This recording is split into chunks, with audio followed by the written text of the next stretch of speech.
अस्सलाम वालेकुम नाज़रीन, मैं हूं इकराम खान। 7H न्यूज़ में आपका इस्तकबाल है। शहर हैदराबाद के इलाके मल्लेपल्ली एक्स रोड पर मजलिस इत्तेहादुल मुस्लिमीन के रुकन असम्बली जाफ़र हुसैन महराज ने यौम जमहूरिया के मौके पर परचम लहराया।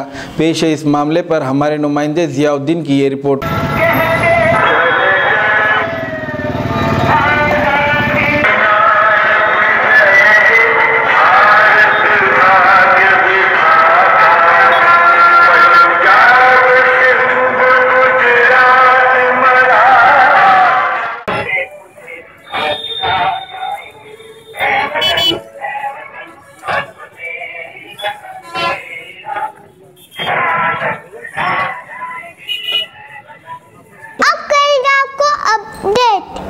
तो लाइक कीजिए, शेयर कीजिए, चर्चा करना ना भूले।